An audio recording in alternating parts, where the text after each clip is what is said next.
Welcome to Public Forum, a community outreach program produced at North Idaho College on the shores of Lake Coeur d'Alene. Featuring guests from around the globe addressing a wide variety of subjects, Public Forum serves to educate and enlighten. Please join host and moderator, political scientist Tony Stewart, in welcoming today's guest. Welcome to today's program. We're so pleased to welcome to the interview Elizabeth S. Brenton. She is an author, a very gifted one, I might add, and some time ago I knew that she was in the process of finishing a book, and she did finish it, and I read it, and I was so impressed with her ability to take you to the scene that I asked her to come and do this program. Her book is entitled My American Eden, Mary Dyer, Martyr for Freedom. It is interesting, too, from the perspective that, though it's a true story of a woman named Mary Dyer in the early history of our country on the East Coast, she adds some characters that weren't in it, and so it's a true book with some fiction or novel, and that's a very unusual combination. Elizabeth, welcome to the program. It's good to see you again. Thank you. Thank you so much. It's a pleasure to be here. And I'm so pleased to have our regular panelist, Erna Reinhardt, who's the Director of Public Relations at North Idaho College. And before Erna asks her first question, I do want to read to you from the book one of the critiques of the book, and this is by Scott Sadel. And he wrote one called Cast from the Edge, and he said the following: in this era of eroding civil liberties, when boundaries between church and state weather from sea to shining sea, it is hopeful to note the heroic path walked by those before us who have answered the call to keep the promise of freedom alive. Elizabeth Brenton does us all a great service by bringing to life the story of Mary Dyer and the struggle of early Quakers to worship without threat of persecution in the pre-dawn light of the American dream. I think that summarizes very much what you were doing in your book, and with that, we'll ask Erna Reinhardt to start the questioning. Elizabeth, welcome to the show. It's great to have you here. Thank you. Let's start a little bit today by you sharing with us a little bit about where you grew up and about your writing experiences. Thank you. I grew up in Toronto, Ontario, and I grew up in an Irish family, so we were full of stories at all times. And my mother had the amazing experience of living across the street from Lucy Maud Montgomery, who wrote Anne of Green Gables, which is the best-selling book of all time, and a book that we just cherish and love so much in our country, as many other people do.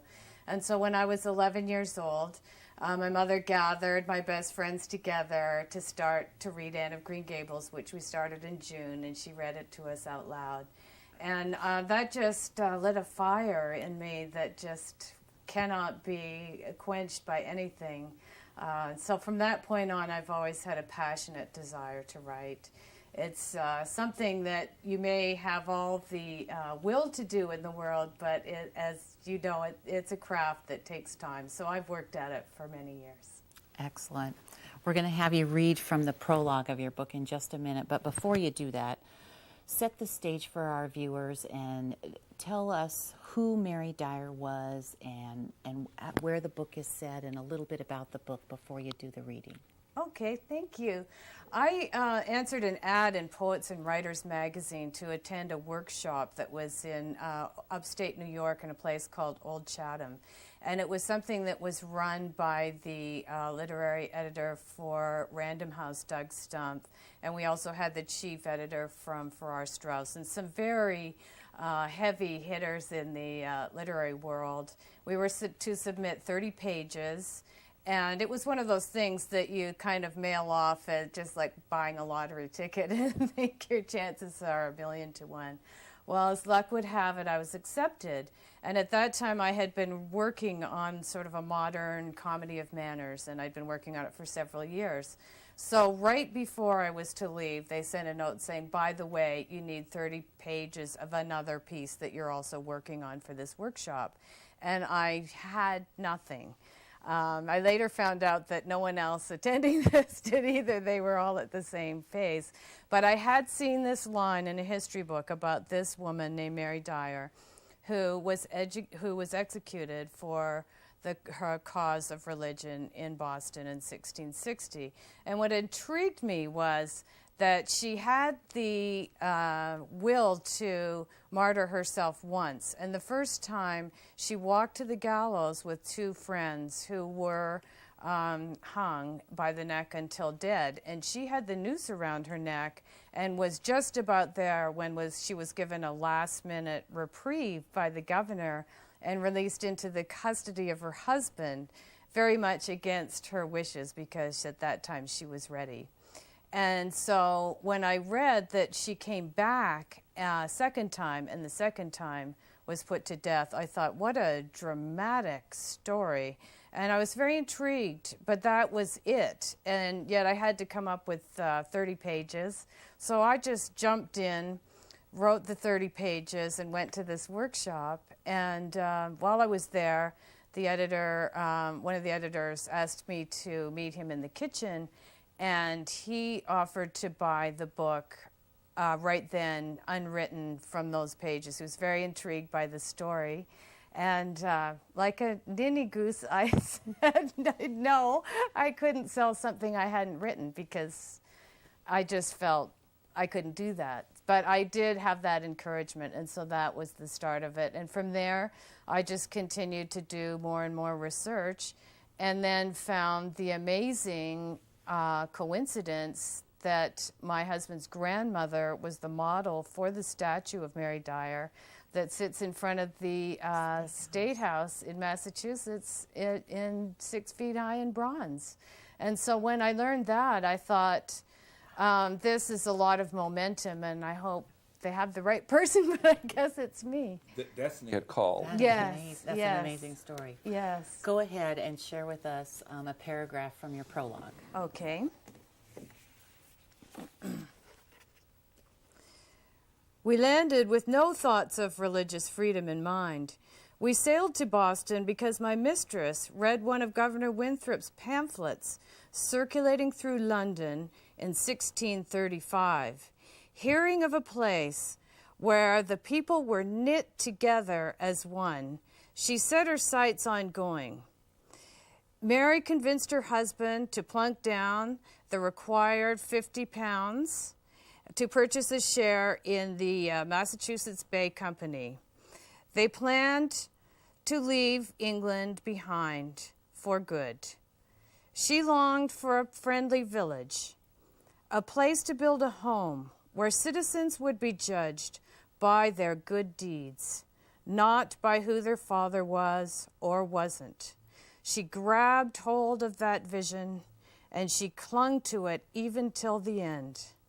What if you crossed an ocean to join a close band of people escaping persecution, only to have them turn around and kill you because of your Christian beliefs?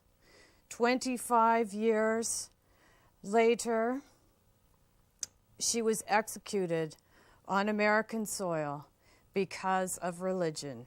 And by her death, she set the standard. Without freedom, she declared, her life was not worth living. What a very, very amazing way to write, and the gift you have. I was indicating to you before the program and reading this book that your talent, among others, is that you take us with you, us, on this journey. And you feel like you're in England, and then you come to the United States. She goes back to England, comes back, and the severe winters, and then moved to different places and had to build another home and all. So I could almost hear the crackling of the fire in the fireplace and all those kind of things. So first of all, I congratulate you for that vivid visual that you do through your actually writing skills.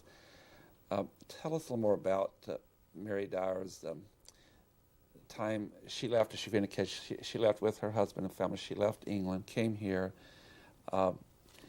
Just kind of do a little sketch of where they settled and then how they moved from one place to another one, and set that stage for us. And then we'll talk a little about the difference in her religion and the other religions that were in the colonies. Okay, well, they had been 5 years into Governor Winthrop's experiment when she landed. So right away, what they first noticed was new lumber, new buildings. Of course, you can't really picture the fact that there was no pasture land, so they only had the one common pasture by which they all huddled together. So the houses were surprisingly close to each other. And the town, of course, was small but growing by leaps and bounds. They had to do everything themselves, and they had not been accustomed to this in England. Many people had never built anything before because they moved into established buildings. So some of the things were quite crooked and squiffy and didn't look great at all. So they had to build the buildings, they had to clear the land they for farming. They had to get rid of the stumps, and something that you sort of take for granted now. I do have a sister-in-law that homesteaded in British Columbia, and I went up to stay with her when she was very new into this experiment, and they were building a log house.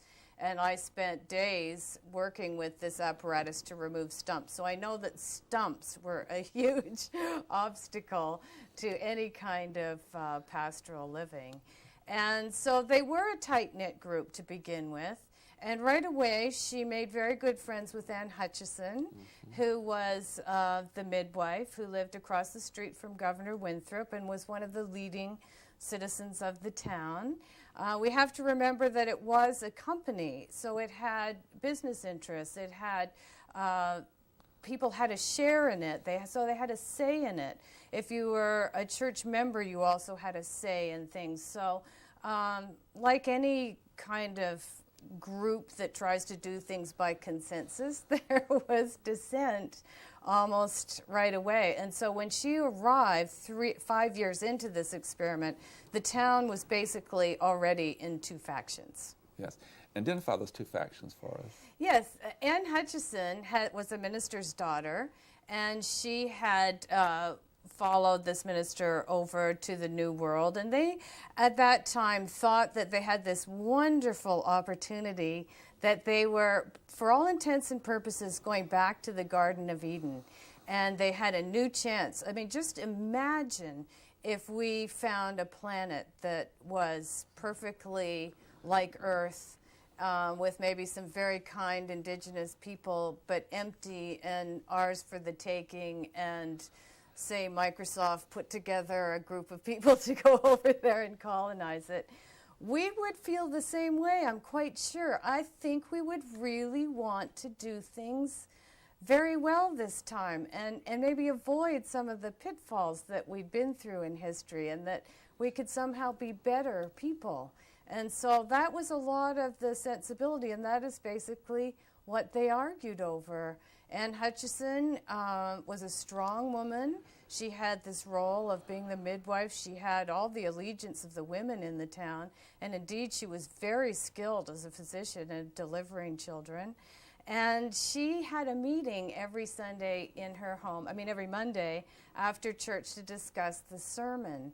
And quite early on, the elders and ministers weren't sure whether they liked that idea, and they weren't sure whether they liked anyone forming their own opinions about that kind of thing. And especially the women. Especially the women, and they certainly didn't want any disputes about theology, which to them was a very set standard of steps to salvation. And if you made a mistake, goodness gracious, you could be kicked out of paradise, and they didn't expect God to be merciful a second time, because once had been very generous, and they thought twice would be too much to ask for. So they were very nervous about it, and that's where the trouble started.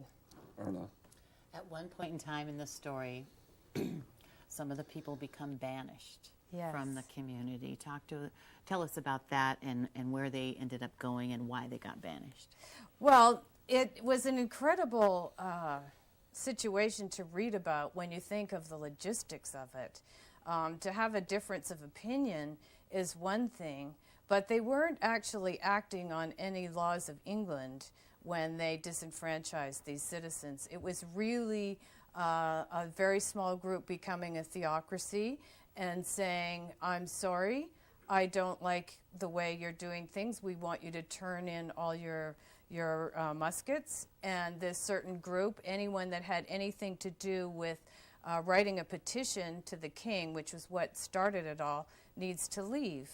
And so they were kicked out. And as I had experienced a lot of travel in the wilderness in Ontario growing up, I had a very real sense of what it would be like to walk along a trail from Boston to the shore and be taken over by boat to the Isle of Aquidneck with nothing. They had lots of little children with them. They had women that were with child. Anne Hutchison was expecting her 12th living child at the time. And you think, my goodness, what a feat. And they just followed an Indian trail. They had no idea where they were going. They hoped that they would somehow meet up with Roger Williams, but even that was uncertain. And so what they had to do was beyond camping. Remind us, give us a little history lesson about the role of women and how women were treated during that time frame. Well, I think from the beginning of the Great Experiment in the New World, and I consider Canada and the United States to be very similar along these lines, the status quo of your position in society, who you were married to, and all the role that you played, fulfilling your husband's position and so on, was a little different when you became pioneers and you were hauling water and you were cooking on a fireplace that was 7 feet long and 4 feet deep. And I think that the husband and wife relationship had to be extremely interdependent, and women could no longer be on a pedestal because they were hauling water.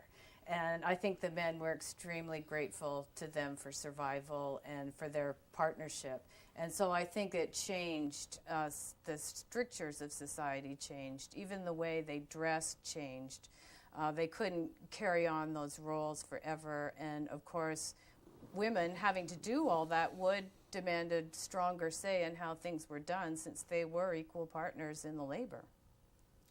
But in the philosophy they held, you have a lot in your story about the giving birth to children, and Mary Dyer had some very difficult times, but she did have children. Yes. But when there was either a miscarriage or a stillborn baby, in that time, within the colony and the religious beliefs, that often the woman was accused of being very sinful to cause that to happen. Yes. So tell a story about something that one of them, like Mary Dyer, went through. Well, while I was researching the story, and I'd been into it for quite a while, and when my husband found a history book here in Coeur d'Alene that was a PhD candidate had written her thesis on Anne Hutchison, and it included this story of this malign birth that Mary Dyer suffered, where there's a very real medical reason for that now, but in that day the child was born missing part of a skull, and so it was a badly deformed child, which they knew would be a mark of sin or witchcraft or worse, and so they endeavored to bury the child in secret and to try to keep it from the town finding out, and unfortunately they did, and she had to suffer having the indignity of the body being exhumed, and the ministers saying it had been born with horns and hooves, and so for her whole life she was known as the mother of a monster. Even in England, it traveled everywhere, and it had to do with, of course, superstition and fear. Right.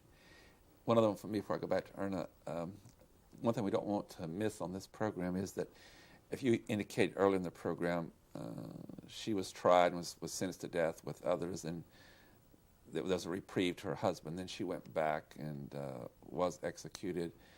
What was it in her behavior, in her speech and actions concerning religion that put her in this fatal condition with those of another view of religion? I think she was a very powerful person. She was the only person described in Governor Winthrop's journals by any kind of physical description, and he said she was comely and of no mean estate, which means basically rich and beautiful. And a lot of people spoke of her intellect, that she could converse on any subject. And I think that while they were in England, the Quaker movement gained a lot of connections, a lot of power. They were able, when the monarchy was restored, to immediately get the law changed. And part of that was through the connections that she made in England. So I think she was always a bit threatening because of her charm and her power. Obviously, if she wasn't, they probably would have just let her go for being a woman. And the fact that she was condemned this way, was it also a concern that the Quakers, through her intellect and all, was going to grow and be a challenge to the other religious beliefs? Yes, because the sect was gaining a lot of momentum in England, and it sprung in the midst of civil wars, as these sects often do. And it's always fascinating to me that how are they born? How are these movements suddenly born and given life? And anytime you attract a different class, or you start getting out from the bottom and moving up, then people are a lot more suspicious. And the movement was gaining such steam in England that they could barely get George Fox in and out of buildings. So I kind of started to think of him almost like a beetle in terms of his power and the crowd and the magnetism. And anytime people have a lot of magnetism, there's always an opposing force to try and stop that. I can't speak to this right directly because I wasn't there, but it appears from the reading and her words that she wanted to be a martyr. When she was reprieved the first time, she was angry, even at her husband. Now she wanted to go. She was ready to die, and though she apparently deliberately continued her campaign, and the second time she really wanted to die because she wanted to. Apparently, she was trying to emphasize how important her views were, and if it would cause those ideas and beliefs to progress, she was willing to give her life. Absolutely, absolutely. You couldn't do that once, let alone twice, unless you were so determined, and not wanting it to all go for naught. They had put so much into founding Boston, and then Rhode Island and Newport, which was a haven for all kinds of dissenters, and they wanted a place that was free of a kind of cage on your brain where you weren't allowed to explore ideas or veer off into new ways of doing things. And that's what she was just determined that the New World would be about. It would be about freedom. And God love her, I'd say. Thank you. Erna Reinhardt. Good for you. Share with us a little bit about how you did your research, Elizabeth, because that had to be a huge part of this process of writing your book. And you talked a little bit about you found a PhD paper, but what other kinds of things did you do to do the historical research that was necessary for this book? Well, basically anything I could get my hands on, and it's always fun when you find a character. I decided that I was quite intrigued by the character of Harry Vane, who is one of Boston's earliest governors, because he sounded very handsome. He had long curly hair and he wore a scarlet vest, and his father was on the Privy Council to the king. He had a lot of power. He was a huge part of the parliamentary side of the Civil War.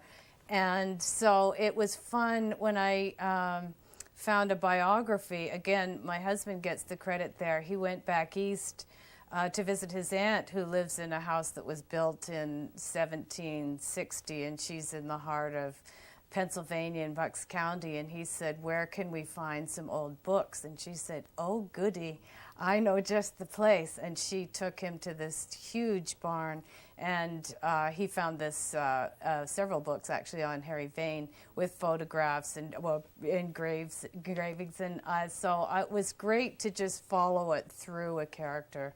I always start with Winston Churchill. I always recommend anyone trying to figure out anything about any period in history to read Winston Churchill. And I've often given the history of the English-speaking peoples as gifts to anyone who seems that they might be intrigued by history, because he always describes it in terms of what group is rising up to challenge another, and that's really what history is.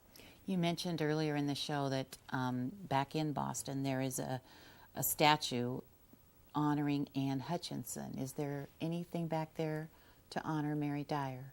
Oh, it's Mary Dyer that my husband's grandmother posed for. Oh, okay. There is also one of Anne Hutchinson as well. And the one of Anne Hutchinson has little children around her. And the one of Mary Dyer she's just seated in a meditative pose, which was the Quaker form of worship at that time. And are those both in the city of Boston? The one for Mary Dyer is in front of the Massachusetts State House, and the one of Anne Hutchinson, I believe, is on the Common. Right. I keep going back to the fact that she had an opportunity to survive and she chose not to do so. When they left in Boston and they moved in, I start over and build and clear for all, could she not find enough religious freedom and liberty to where she would not have gone back, and she could have, her message could have grown in yet another place in New England? That is the great question, and it's one that I obviously had to struggle with myself, especially being a mother. I know her own children pleaded with her. I just can't even imagine climbing a ladder to my death with my son asking me not to. So it just comes down to what is in the mind of a martyr. We see so much of it now, it's almost commonplace, and we still, can we even imagine what it's like to give up your life for a cause? So you have to think it must be almost an anger, I'll show them kind of will. Even though it appeared that she was finding more liberty in the second location. Yes. By giving her life, she must imagine that this will even spread the movement faster. There'll be sympathy for her death. Well, and indeed, 4 days later, the law was changed. She did change the law by her death. Mm-hmm. And when the king heard this was happening, he put a stop to it. So she did do it. So it did have the result. Yes, and I do always try to make that point, because you don't accomplish anything if you throw yourself in front of a train or something. But in this case, it was part of a movement that did have a deliberate action. And I think it's so important to remember that the Founding Fathers, a lot of them had this same background. On that note, we have to bring the permanent conclusion. Thank you, Elizabeth Brenton. It's been a wonderful time having you here. And ladies and gentlemen, I hope you'll be with us again next week at this same time, when we will move to yet another subject. And we always like hearing from you, and let us know what you would like to hear about. Until next week, please have a good week. I am Tony Stewart. Recorded on the campus of North Idaho College, Public Forum is the longest-running in-house college production on PBS. Each episode is pre-recorded live and is an educational outreach from North Idaho College. Please join us at this same time next week for another edition of Public Forum on this public television station.